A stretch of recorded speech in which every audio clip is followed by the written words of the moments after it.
ইউনূস সাহেব এই পদ্ধতিতে আসছে, আপনি ইউনূস সাহেবকে ক্ষমতাচ্যুত করা হারাম, অবৈধ আপনার জন্য। ও আসছে নবুয়ত, নবী যেভাবে আল্লাহ চয়েস করেন ওই সিস্টেমে সে আসছে। নবী যেমন চুজ করে আল্লাহ পাঠান, কোন ভোটাভুটি করেন না, ওনার পছন্দ ওনার বান্দারা পছন্দ করবেই, পছন্দ করে একজন দুইজন না, 1,24,000 নবী চুজ করেছেন, কাউকে জিজ্ঞাসা করেন, জিজ্ঞাসা করেছে। যিনি জামাত ইসলাম, আহলে হাদিস, সালাফিজমের বড় একজন বক্তা, যাকে ওনারা বড় একজন আলেম, ইসলামিক স্কলার মনে করেন, কাজী ইব্রাহিম, তিনি সময়ে সময়ে এমন কতগুলো বক্তব্য, বেফাস বক্তব্য দেন যেগুলো কোরআন হাদিস এর সাথে স্পষ্ট সাংঘর্ষিক। এগুলো শুনলে এবং এগুলো যদি মনে প্রাণে ধারণ করে তাহলে সেই ব্যক্তি বেঈমান হয়ে যাবে, এবং সেই ব্যক্তি যদি সাপোর্ট করে সেও বেঈমান হয়ে যাবে।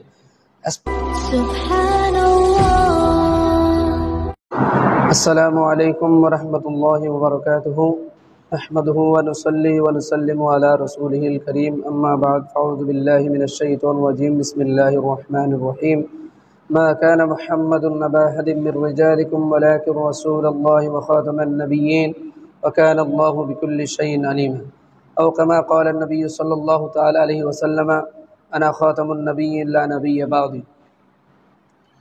সাদাকাল্লাহু তাআলা মাওলানাল আযীম ওয়া সাদাকা রাসূলুহুন নাবিয়্যুল হাবিবুল কারীম ওয়া নাহনু আলা যালিকা মিনাশ শাহিদিন ওয়াশ শাকিরিন ওয়ালহামদুলিল্লাহি রাব্বিল আলামিন।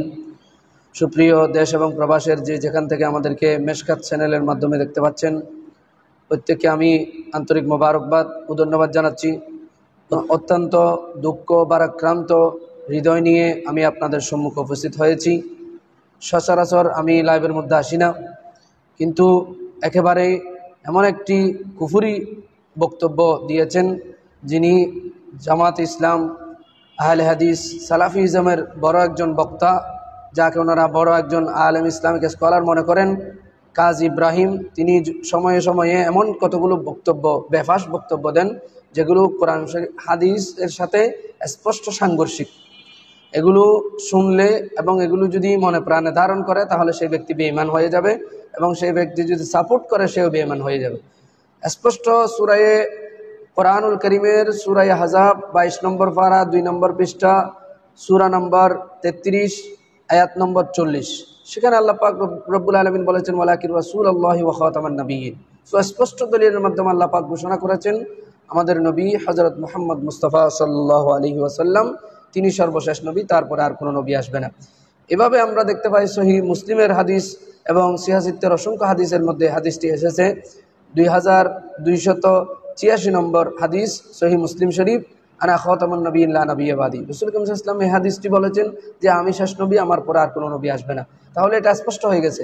সাহাবায়ে কেরামের আমলে হযরত সাইয়েদনা আবু বকর সিদ্দিক রাদিয়াল্লাহু তাআলা আনহুর আমলে মুসাইলামাতুল কাজ্জাব নামক বন্ড নবী দাবি করেছিলেন, তার বিরুদ্ধে তিনি জিহাদ ঘোষণা করেছিলেন, এবং ভবিষ্যতের জন্য সাহাবায়ে কেরামের ইজমা হয়ে গেছে কেউ যদি নবী দাবি করে তাহলে তাকে তোমরা হত্যা করো।